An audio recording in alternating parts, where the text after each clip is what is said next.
मंगलमूर्ती मोरया. सिंधुदुर्गातले अष्टविनायक. जिथे गणेश भक्तांचा उत्साह ओतप्रोत भरून वाहतो, अशा कोकणातल्या सिंधुदुर्ग जिल्ह्यातील अष्टविनायकांचे आपण दर्शन घेऊया. हे आठही विनायक आपापल्या आगळ्या वैशिष्ट्यांसह महाप्रसिद्ध असून ते स्थान महात्म्य आपण जाणून घ्या. हा व्हिडिओ अगदी अखेरपर्यंत आपण बारकाईने पाहावा. आमच्या शूरसेनानी चॅनलला अद्याप सबस्क्राईब केलेले नसेल तर त्वरेने करावे, म्हणजे येणाऱ्या प्रत्येक व्हिडिओचे नोटिफिकेशन आपणास प्राधान्याने मिळेल. पहिला गणपती, कोळीचा गजानन. यवनाच्या त्रासाने आत्मघात करायला निघालेल्या एका हिंदूला एका मुसलमान फकीराने वाचविले. मग त्याने त्या हिंदूला प्रिय असलेल्या गणेश देवतेची मूर्ती बनवून पूजण्याकरता दिली. आजही प्रत्येक उत्सवात या फकीराच्या नावाने नैवेद्य दाखविला जातो. सारे कोळीवासीय याच मोरयाला भजतात. भाद्रपद गणेशोत्सव या मंदिरातच साजरा होतो. अन्य कोणतीही गणेश मूर्ती या गावातील लोक पूजत नाहीत, फोटोही लावत नाहीत.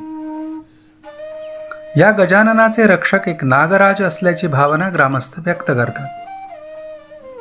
कोण्या कोळीवासियांना शहरातून गावी येता आले नाही तर एखाद्या इच्छुकाच्या घरी हे लोक जमतात व श्रीफळ ठेवून ते कोळीचे गजानन आहेत या भावनेने पूजतात. कोळीचे हे गणरायाचे स्थान किमान 200 वर्षांपूर्वीचे आहे. दुसरा गणपती, मोरयाचा धोंडा. शिवरायाने कोकण किनाऱ्याच्या प्रजेच्या हितासाठी सिंधुदुर्गाची निर्मिती करण्याआधी मालवणच्या समुद्र किनाऱ्यावर मोरयासह पंचायतन पूजा केली आणि मग ते समोर कुर्टे बेटावर गेले. 25 नोव्हेंबर 1664. आजही कुंभमेळ्याच्या दिवसात महोदयाला पंचक्रोशीतले देव समुद्र स्नानासाठी जर इथे आले तर सर्वप्रथम मोरयाच्या धोंड्याला वंदन करतात. पण आपण 350 वर्ष हे देव उन्हा पावसात ठेवले आहेत. शिवकार्याची किंमत देवांनी जाणली आणि आम्ही इथे याल तर छत्रपती राजारामांनी आपले पिता छत्रपती शिवरायांचं मंदिर सिंधुदुर्ग किल्ल्यावर बांधले आहे. तिथे जा, राजांसमोर शरकमल ठेवूनच पुढे चला. तिसरा गणपती, गणेश तडीचा द्विभुज गणेश. वेंगुर्ल्यातील कोचऱ्याच्या समुद्र किनाऱ्यावर खाडीमुखाशी असलेल्या एका डोहात कोचरेकर नामक एक मच्छीमार मासे पकडत असताना ही गणेश मूर्ती त्याच्या जाळ्यात आली. हा मोरया त्याआधी 3 दिवस त्याच्या स्वप्नात येत होता. ही मूर्ती 2 हातांची आहे, अत्यंत पुरातन आहे. या स्थानाची जागृतता ही विशेषच आहे. पण लोकवस्तीच्या अभावामुळे सध्या हे स्थान दुर्लक्षित झाले आहे. चौथा गणपती, रेडीचा महागणपती. यशवंतगड किल्ल्यातील दगड कपारीत असलेला हा गणपती केव्हा तरी येथे झालेल्या धुमश्चक्रीत लपविण्यात आला. ही मूर्ती गुप्त राहिली ती राहिलीच. अलीकडच्या काळात या भागात मॅग्नेज कान सापडल्याने किल्ल्याच्या या टोकावर काही ट्रकवाले विश्रांतीला येऊन थांबत. त्यांपैकीच एक सदानंद कांबळी यांच्यावर प्रसन्न झालेल्या या गणरायाने सतत दृष्टांत देऊन त्यांना ही जागा दाखविली. ते खोदकाम करताना लोकांनी त्यांची चेष्टा केली तर हिकमतीने कांबळी यांनी श्री मोरयाचे हे स्थान उघडकीस आणले. 1 मे 1976 साली मूळ मूर्ती दिसू लागली. त्या मोरयाचे मुषकराज स्थानिक ग्रामदेवतेने दिलेल्या कौलानुसार महिन्याभरानंतर सापडले. रेडीचा महागणपती हे अत्यंत जागृत स्थान आहे. 6 फूट उंच, 4 फूट रुंद असे सुंदर ध्यान आहे. पाचवा गणपती, श्री विघ्नेश्वर. अवघ्या महाराष्ट्रातल्या गणेश मूर्तीतील एक नयन सुखद ध्यान. किमान 400 वर्षांपूर्वीची ही मूर्ती आहे. अद्वितीय आहे. धनाजी घाडीगावकर या घाडी वंशाच्या मूळ पुरुषाने हे मोरया स्थापिले असल्याचे सांगितले जाते. या स्थानाला ग्रामदेव व कुलदेव असा आगळा वेगळा मान असून येथे गणपतीचा चाळा नावाचेही एक स्थळ आहे. तसेच या मंदिरात देवदेवतांची तरंगेही ठराविक कालात आणली जातात. मंदिर अत्यंत वैशिष्ट्यपूर्ण असून या गणेश मंदिरात 5-12चा मांड भरतो.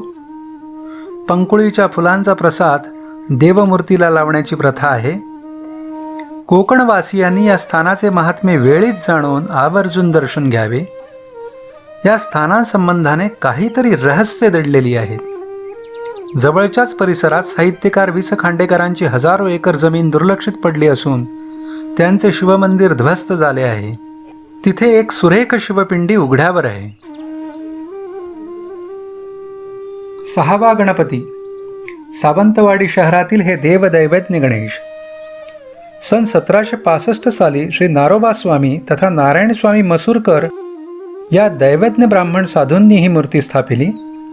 मूळ मूर्ती पंचधातूची आहे.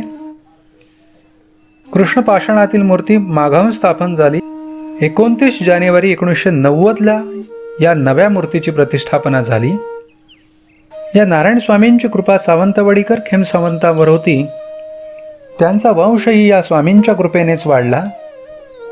या थोर गणेशोपासक नारोबा स्वामींनी ज्या दिवशी या गणेशाची स्थापना केली त्याच्या दुसऱ्याच दिवशी ते समोरच संजीवन समाधीमध्ये शिरले आणि अवतार कार्य त्यांनी थांबवले. 7वा गणपती घोणसरीचा गजानन. शिवरायांच्या शिवगडावर असलेली गजाननाची ही मूर्ती पंत अमात्य बावडेकर यांच्या काळातील असल्याचे सांगितले जाते. सन 1700च्या आसपास स्थापन झालेली ही मूर्ती एका महामारीच्या काळामध्ये गडावरून खाली घोणसरी गावात आणण्यात आली. ती ग्रामस्थ जनावर कृपेचा वर्षाव करीत येथेच थांबली आहे. 8वा गणपती पोखरबावचा श्री सिद्धिविनायक.